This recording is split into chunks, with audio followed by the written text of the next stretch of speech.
Samanta Chakkavalesu Atra Gachantu Devata Saddhammang Muni Rajasa Sunantu Sagamo Kadang Dhamma Savana Kalo Ayang Badanda Dhamma Savana Kalo Ayang Badanda Dhamma Savana Kalo Ayang Badanda Namo tassa bhagavato arahato samma sambuddhassa Namo tassa bhagavato arahato samma sambuddhassa Namo tassa bhagavato arahato samma sambuddhassa Buddhang saranang gacchami Dhammang saranang gacchami Sanghang saranang gacchami. Okay, so before I continue my yesterday's talk, I would like to ask you a question first. In Sutta, Buddha often said there are 5 things that weaken the wisdoms and concentration. What are the 5? I know there are many people here expert in Sutta. Okay, so what are the 5? Food. Keep on telling until I say Doubt. yes. Huh? Doubt.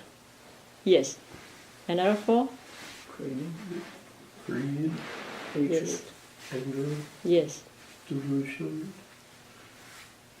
and restlessness. Okay, so there are 5 hindrances. 5 nivarana. So very often Buddha said again and again, there are 5 things, 5 hindrances that weaken your wisdom, weaken your concentration. So if you cannot develop further wisdom and concentration, check these 5 hindrances. Let's say, let's choose one and talk. Anger. Anger has arisen in you. What is your first reaction? What is the first reaction of the mind? Punch something. Huh? Punch something. And this is called karma in Buddha's teaching. Some more, not everyone punch like you. Okay? Then what's the first reaction? Say, I am angry. Yes, correct. I am angry. Immediately, the identification view arises and grasp this anger as I, myself. Mine belong to me, right? And because of this identification view, immediately you cling to it. You cling to this anger as I, myself, therefore, manta, arahan manta niputase. The notion of I occur due to clinging, not without clinging. Let me go back to the old text I mentioned, right? So the anger arises in us, immediately identity view also arises and cling to it. Therefore, the notion of I occur. And the whole vipassana practice is to eliminate this wrong view of I, wrong view of self. Remember that. Right? And when you identify this anger as I, mine, then you punch. Right? So before you punch, we need the brake system in the car. Right? We need the brake first. What is this brake? Sati. Yes, mindfulness. So mindfulness must be aware that anger state has arisen in mind. That anger state has arisen in me. First, Arouse your mindfulness first. Huh? But although we say it many times, say it again and again, again and again, when some people note the pain, anger arise, cannot note the mind anymore. They cannot note the mind. For what reason? For what reason? Because it has been long time we identify all the mental state as I, myself. It has been long time.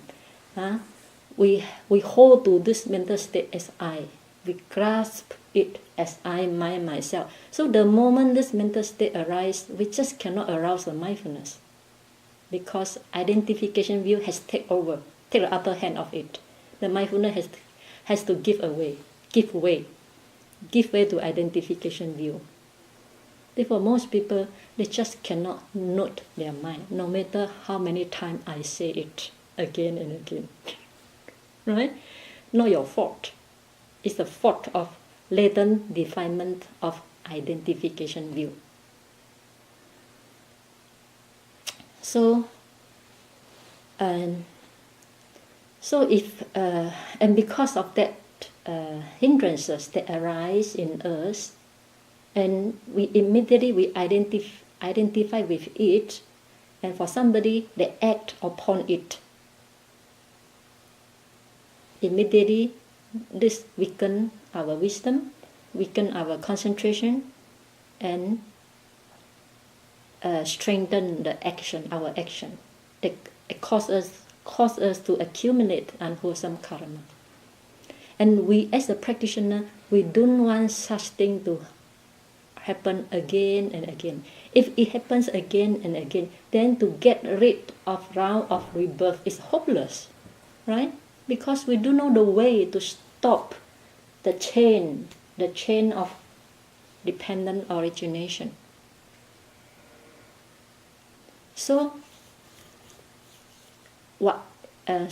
any one of these 5 hindrances, when they arise in the mind, we need to learn a skill, a technique that can cut it off, stop it, so that we will not react, so that these hindrances that weaken our wisdom, that weaken our concentration, subside, then we can continue our practice, deepen our concentration, deepen our wisdom. Otherwise, whenever these hindrances arise in mind, we react. How are we going to deepen our concentration? How are we going to develop our wisdom to perfection? Right? So it's very important for an insight meditator to learn this skill. This skill to me is much more important than seeing the light. You want to see the light? I will take a torchlight, shine on your face. Then you will see the light, right? Not so important. Forget it. So learn the skill, whatever mental state arises. Okay, now a mental state. That's why when you note the pain, aversion arises. You don't like it. Huh? When you note the breath, do you feel you don't like it? Yes or no? When you note your breath, do you feel you don't like it? No. But when you note the pain, why you don't like it? Why? Pain is also bad. Object. Huh? It feels bad. Who feels bad? It. No, it. Who feels bad? Answer me. Jonathan feels bad. Jonathan feels bad because you identify. A mind arises to No, because you already identify that pain killing me. You already connect it with I and self. Therefore, you cannot bear with it, right? So at that moment, if the identification comes, you just cannot bear with the pain. So you got to get rid of that identification. Don't identify that pain is myself. Or if any unpleasant feeling arises, don't identify that unpleasant feeling as myself. If you identify it, the pain intensifies. Okay. we will ask Harry want to say to share how she perceive the pain and the pain disappear. Okay, without the self. My daily sitting practice is 14 minutes. So when I came here, saw the schedule, I was worried. Start to worry. I was thinking, how am I going to sit through? Especially 2 weeks before the retreat, I had a back problem. So it turned out the sitting for the first part, I estimated probably an hour and 10-15 minutes was fine, kind of light and ease relatively. But as time goes, it feels the whole body weight is on the floor. And not only that, I feel all the bones were so hard. It doesn't feel a soft cushion at all. So that was kind of pain, and plus the lower back pain. So then beginning, I just say earth element. But after all these days, the Dhamma talks helps me a great deal, especially the session of contemplation of mind. So Sayalay suggests let's look into the pain. And I realize that takes courage, because the body feels move, but the mind knows, or I knows, it's not going to help. It's going to get worse. So I said, okay, let me just bite the bullet, look into it. So beginning, the pain was all over, anywhere I touched the mat. So when I look into it, it seems to the area becomes smaller and smaller. I want to find out where it is. And at the end, I found one spot was the right hip bone hit on the mat. That was a pain. So I still keep looking, because I remember bands of thread. I didn't see thread, but it seems become very specific, and after a while, it's gone. And then the body felt light again. So that happened once. Then next session is pain again. This time lasts longer, I think. So when I sit on it, now I know I can go through it. And one question came up: why the mind doesn't like pain so much, feel so suffering? Because pain is a sensation. I thought, okay, sensation is one thing, mind is another. The two are two different things. And suddenly I realized, oh, there's a self here, connected two together. The self takes the pain as its own, so he doesn't like it. So I thought, oh, if without self, life can be much easier. At the same time, the pain is still there, and I got an itchy spot on my face. I know that I can deal with it. If I don't scratch it, because that we experience many times, it will go away, it's irritating. So I just sit, watch both. And another question came is, why this is all right and the pain is not? So the mind, how does the mind know this is okay, this is not okay? Then I come to the self again. I think it's the self identify. Oh, this is bearable, that is unbearable. Since I studied Buddhism, I really solely believe there is no self. But the believing is one thing, and seeing it is something else. So I think this retreat, through all the Dhamma talks, helps me to start to see a little bit. And happy for that. Hope someday I can see completely. It's not there. That's it. Very good, Well, right? thank you so much for all your teaching. Some get it, some do not get it. Jonathan, now when the pain arises, don't identify with self. Then you can bear it. Okay? Okay, so come back to the hindrances. Only with the identification, surely you cannot bear it. You just see it as a sensation, just like you see it, see your breath. But because you discriminate, you choose the one you like, and you repel the one you don't like. Because you react to it. Therefore, it becomes unbearable. Huh? So, as a meditator, whatever object comes, whether pleasant or unpleasant, just hold the mind, note it. Hold the mind, arouse your mindfulness. No, it is happening. This is the first step. Then, what's the second step? What's the second step?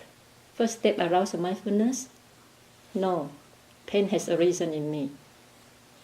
Or enter, aversion has arisen in me. Or worry has arisen in me. And anxiety has arisen in me. This called, we call it mindfulness. Mindfulness alone cannot lead you to Nibbana, right? We need another mental factor. What's that? Wisdom. We need wisdom. So next step we apply wisdom. How to apply it? Impermanent. Look for the condition. Yes, contemplate impermanent, contemplate. Then you will see how to contemplate. Just noting, impermanent. When you note the impermanent, you direct your mind to see is vanishing. Or you can note vanishing, passing away, cessation, or impermanent, anicca. Whatever words that carry the meaning of impermanent, use that word. Or gone. Then immediately you will see the mental state pass away. If you don't see that way, even you hold the mindfulness there, you may not be able to see it's vanishing. Because you don't direct your wisdom to see it's vanishing, then it seems it's still there. Okay? So I let the students share again. Ben, you can share how you contemplate your mind? Which part? You want me to share the aversion? The worrying, the aversion when you note the pain. So I think to me the experience is that because we associate all these mental states with self for so long, sometimes even when the Sayalay says it can be contemplated, we don't even think about that thing can actually be contemplated. But just like many years ago, when she was saying drowsiness can be contemplated, I felt very dubious because I always feel I'm drowsy. Like how is that possible? But it's actually possible. So another thing is when you sit long, sometimes you kind of, even though when the state is very good, but occasionally, like let's say the pain arises and you think, oh, how come the bell hasn't rung yet? Like how come it's still going? So that thought. That's actually a restless thought that I previously didn't think that was actually can be contemplated. But that actually is another example. That's something that you associate so long with yourself. Like I feel kind of worrying about the time or something. It's actually, if you actually direct your mind to note that vanishing, it actually also vanishes. So that's another thing I experienced. Okay, so Suki, can you share your experience? Yesterday when I heard Ben talking about noting, and before that, I told you I had a resistance to noting for a long time. I read it in the book about noting, and I said to myself, probably Mahasi Sayadaw used the noting for Westerners who cannot really concentrate much, too much thought. So maybe he did like a noting. Maybe I don't need it, something like that. So I was just not really applying it at all. But when Ben said, actually not yesterday, the day before yesterday, that was before Ben told me about noting. So we were studying about the mindfulness of mind. So I decided to have my thoughts as an object and try to look at my thoughts and mind together without noting. And usually I didn't really pay attention too much to the thought, but when I really looked at the thought, now somebody just popped up, and then from there I tried to look at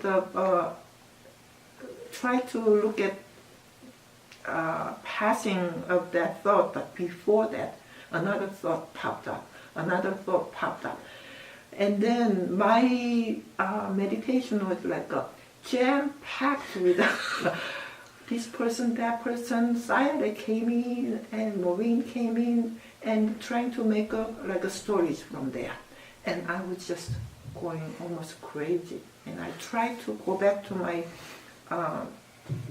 breath, and breath was already a little too weak because of too much unwholesome thoughts there. And so then yesterday in the morning, I tried to actually use that impermanence, the word, the noting. And one thought came out and I just applied impermanent. That's it. I mean, it was magic. And I looked at it while I'm talking impermanent, and it's gone. It was gone, and I was just happy. So I did it again and again, and whole meditation was like so clear. Just whatever comes up, impermanence goes good. Now, together with this, I want to just add a story. Until this retreat, I thought the arising and passing, watching arising and passing was just watching arising and passing, nothing else. So about 10 years ago or some time ago, I was in a lot of agony, like a domanassa. It was just mental agony, so painful. I couldn't handle it. It was just all in my heart. So I was a meditator, Vipassana meditator at that time too. So I decided to watch that unpleasant, I think it's a kind of anger, I should say it's anger. I started watching it, just watching it. It lasted like more than half a day. Just continue, and I didn't really pay attention. It was like a continuing no, and I didn't. It was just a line of like a whole line of anger and unpleasant feeling. So finally, in the afternoon, I started watching it in the morning, and finally in the afternoon when it disappeared, I said, it disappears. That takes so long. So I said, wow, it is true. What has arisen must disappear. So I was just happy that it happened. So I'm gonna just watch it, what went. But so I didn't really know about this wisdom that you could just say impermanence. And I didn't have to wait like for that long. I just realized it yesterday, and I was just really happy that I opened up my mind. Yeah, open up your mind. Yes, correct. When you open a mind, the knowledge, the teaching what I share with you all flow into your heart. So it's you block yourself. If you have closed-minded, if you are closed-minded, you block yourself. Okay? Okay. So I want Dhamma John help me to read one passage. Common resistance up to the end. Common resistances and misunderstandings. It has been many years since I started sharing with my students the method of contemplating the impermanence of all mental phenomena, whether wholesome or unwholesome, described in the Contemplation of Feeling and Mind section. I myself benefited enormously from this simple, practical, and effective practice during my meditation as well as in daily life. However, somewhat surprisingly, many students are slow to take up this immediately beneficial technique or even resist it. The following points are meant to help to break down common resistances and misunderstandings.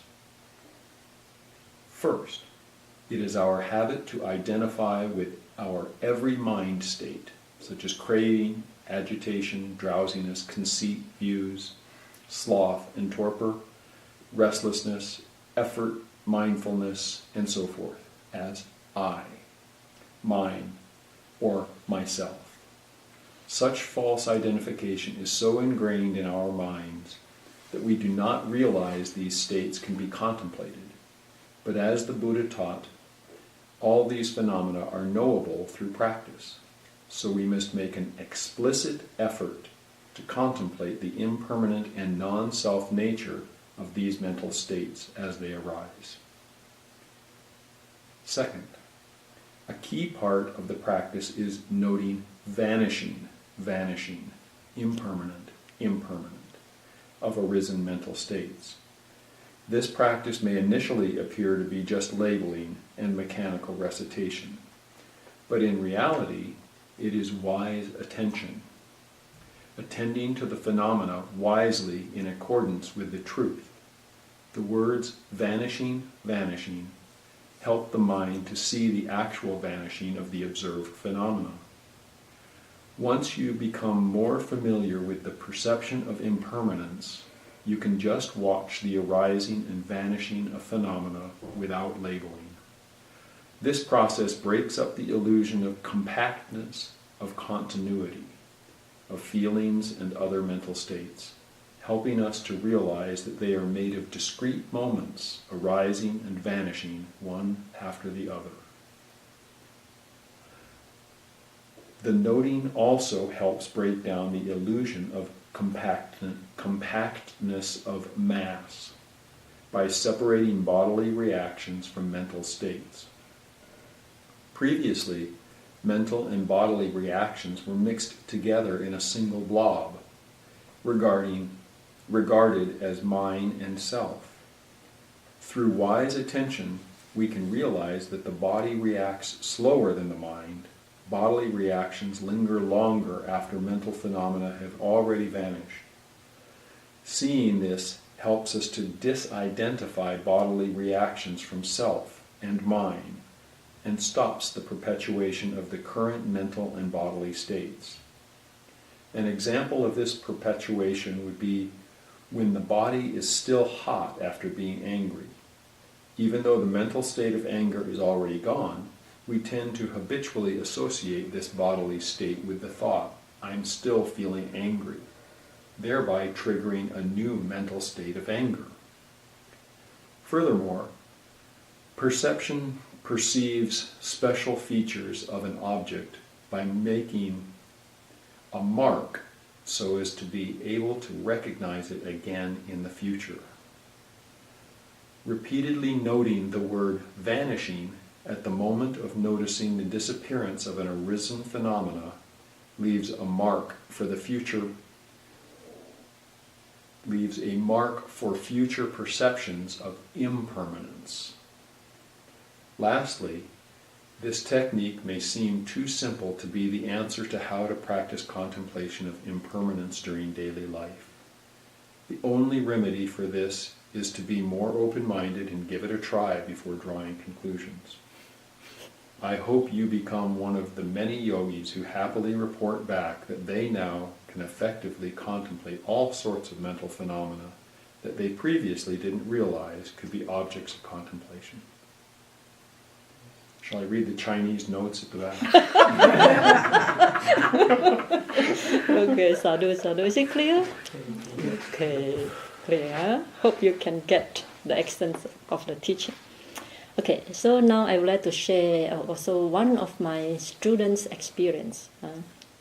My new student never learned from me before, and he came for my retreat in my center in Malaysia. And every retreat, I teach this contemplation of mind, but only few get it. I still insist I should teach this one. Even one get it enough. Also, even though it's tired for me, only one get it. And this student is very receptive. So then he get all the message I want to convey. And in the retreat, he keep on contemplate impermanent of whatever feeling that arises or mental state. And immediately he see this state pass away. When you contemplate and see it vanish in your mind, then you gain confidence. You believe in this technique already, right? So he was very happy. When after retreat, he keep on practicing the same method in his daily life. And one day, his wife told him, "Now you have changed." His wife told him, "You have changed." Why? Then he told me that because every time when he went back home, his wife started nagging on him. Nagging. The moment his wife nagging on him, a lot of unpleasant feeling, aversion, unpleasant feeling arise in him. Previously, he has no skill, no technique to handle his unpleasant feeling, his aversion. So he will fight back with his wife. So all these two persons always end up with quarreling, right? This time, it has learned the skill. So when he went back home, his wife started to nag on him. Then he start to contemplate. He see his unpleasant feeling arises again, but he know the technique already. He know the skillful mean. So he contemplate impermanent. His wife continue nagging. Then he hear contemplate impermanent. When his wife stop nagging, then he also finished contemplation. He didn't know what his wife talked about, what his nagging about. He doesn't know the content at all, but he see the unpleasant feeling vanishes when his wife finished. So no need to react. Therefore, now it's not necessary for him to fight back anymore. And after some time, his wife also feel very boring talking to a person who has no reaction. So his wife stopped nagging on him. So this is how you also can improve your relationship with your friend, your family members, if you know the skill. So to him, he feel very satisfied with this skill. You just need to put into practice, explicit effort. The moment whatever state arises, just note impermanent, vanishing, and see how it works. And also once a while, when my mind get very angry, if I lost my mindfulness, if I don't put explicit effort to note this vanishing of my anger, I can see the anger last very long. Maybe last for 5 minutes. But that 5 minutes is burning. It's full of suffering, right? So I don't want that suffering anymore, enough. So when my mind get angry with something, then I arouse explicit effort, just vanishing. Sometimes only one word, vanishing. I can see the anger, immediately gone from my mind. Although I can feel my heart still beating, because physical slower than mine. So when I feel my anger gone, but I still can feel my heart still beat very fast. It's a trace of the anger left behind, right? But the mind has no more anger. So I can see when I arouse my mindfulness and wisdom, then I don't have to suffer so long. When that defilement state, the hindrances disappear from my mind, then my mind return into its clarity, return to its peace. Right? Therefore, come back to the first question I asked. These 5 hindrances weaken the wisdom and concentration. Therefore, as a practitioner, we must have the skillful means to handle them when they arise. And in commentary, they give a lot of skillful means. For example, to overcome slow and torpor. In commentary, they give a lot of skillful means. For example, he said, open the eye, reciting the Dhamma, go up, get up, go out and walk, wash your hand, wash your face. That takes too much time, takes too long time to me. This method I don't like. Just directly wash it. Slow and torpor comes, just directly observe it. Just like you observe the breath. It's a different object only. You don't differentiate this object, slow and torpor. I hate you, don't like. Then you lost mindfulness, don't know how to note already. Right? Don't identify that sloth and torpor as yourself. Another thing I want to mention is you must train your mind to quick noting. No? The moment any state arises, your mindfulness must be quick, fast, so that identification will not arise first. Don't let identification view arise first. If you let identification view arise first, your mindfulness give away already. Retreat. Your mindfulness cannot work, cannot function. Therefore, if your noting is fast, before identification arises, you already know it's just a state, impermanent. Then there's no chance for identification view to arise to identify that state as myself. Just the pain. When pain arises, no, it's just a sensation, vanishing, or just a state, or just a sensation.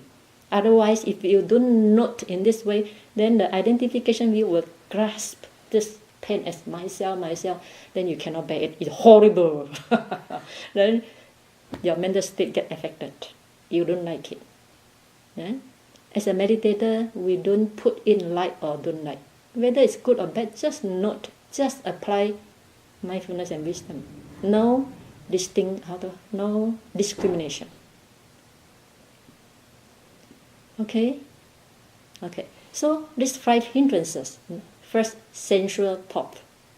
So when the sensual thought arises in you, immediately put explicit effort to know it impermanent.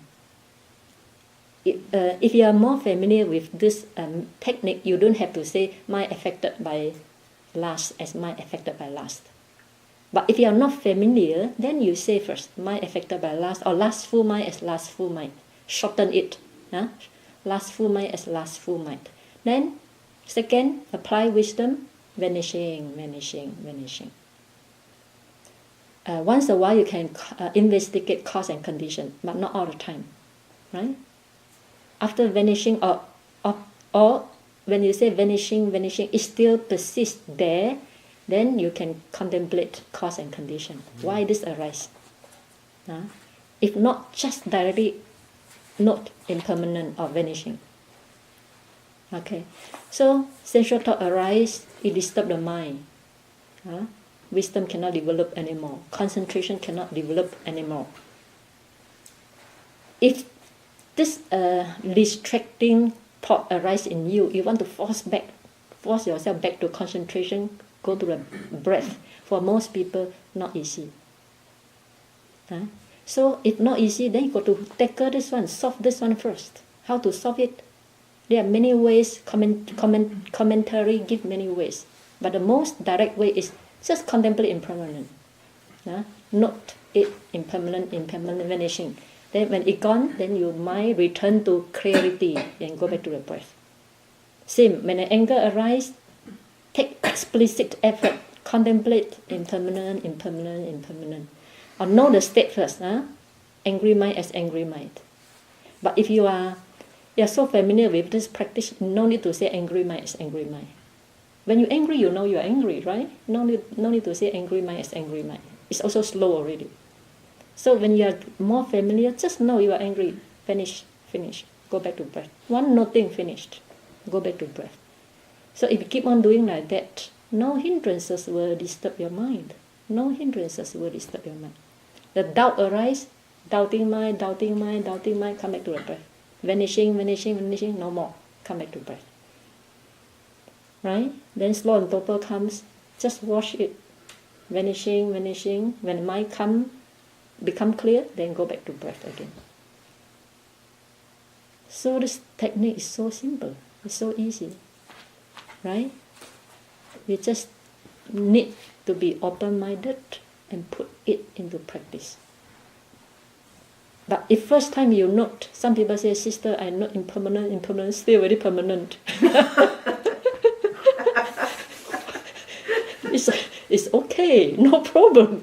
Keep on noting, right? If for everyone note impermanence, then immediately impermanent, then I think all of us have gone to Nibbana already.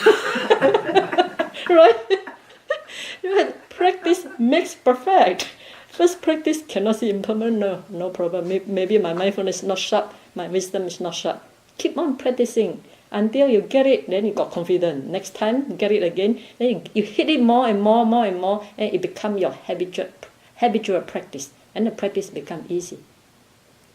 Even you go walking, you concentrate on your breath. One thought arises, immediately you know, pass away. Walk, another thought, no, pass away. So gradually, there's no hindrances that can disturb your mind if you know how to observe your mind. Right.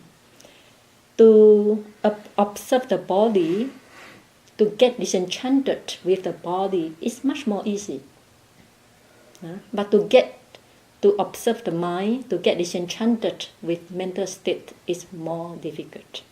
Buddha mentioned in the Nidana Samyutta, Sutta 61, he said that because the body, the growth and decline, the pain and sickness, aging sickness, is very easy to sin through the body made up by 4 elements, right? When you get old, the hair turn to gray, the skin turn to wrinkle, then it's very easy to see the impermanence of your body.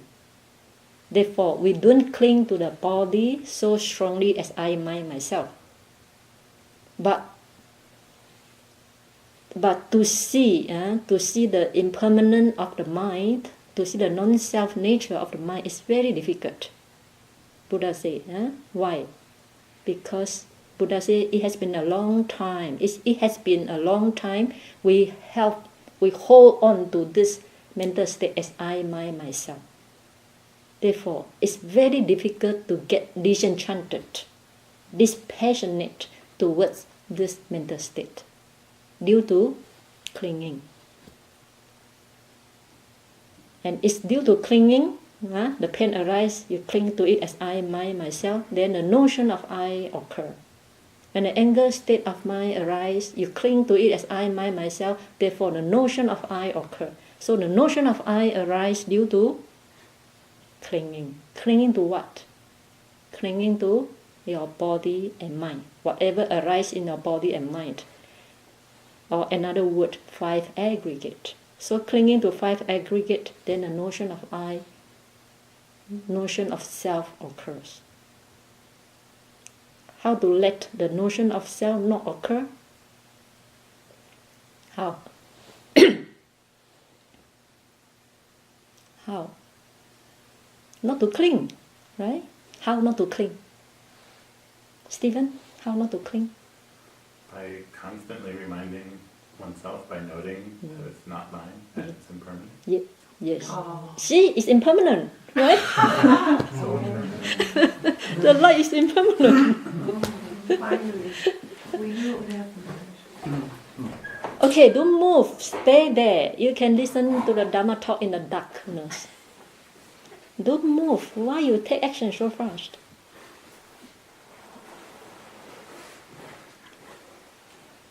Therefore, how not to cling? In order not to cling, we must take explicit effort. Whatever state arises from the mind and body, we contemplate it 2 ways. Once you can contemplate it as impermanent, vanishing. Another way you can contemplate it as non-self. Whatever arises in the mind and body is not a self. We already accept it theoretically. Just see as a state arising, a reason state depend on cause and condition.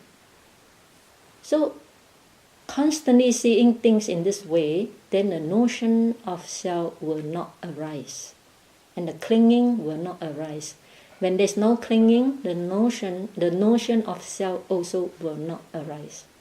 And Buddha said, when without engagement with or clinging to or take a stand upon whatever a reason state as myself, this will lead you for a long-term happiness.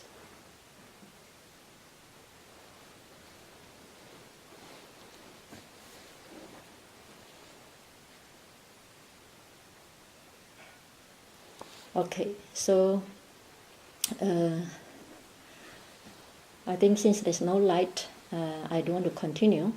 I hoped and all of you have open mind and give it a try, and not only one try. Okay, one try. If you cannot experience like Suki experience, then give it more try until you finally see it. Then you develop more and more confidence in this technique, and then you will apply it more and more, and finally it become your habit. Whatever arises, your habitual reaction is impermanent. Your habitual reaction is non-self. Then the life become at ease. And you cut off one noting, you cut off clinging. One contemplation, you cut off clinging to self. 100 times of contemplation, you cut off 100 times of clinging. So if every day you can apply the same thing again and again, then the self, the notion of self will become dimmer, it will become less and less. Then when the notion of self becomes less, then the wisdom, wisdom becomes stronger and stronger. Wisdom become more matured and matured. When one day, when wisdom reach maturity, and wisdom has the function of cutting off what? Cutting off Sakkaya Ditthi, identity view. So when your wisdom matured, because you no more see the self, then wisdom matured, then one day the maturity of wisdom will one sword, one cut, and permanently cut off your identity view in your mental stream. At the time, you have become a noble one, stream enterer. Okay, so thank you for the talk. Sadhu, sadhu, sadhu, sadhu.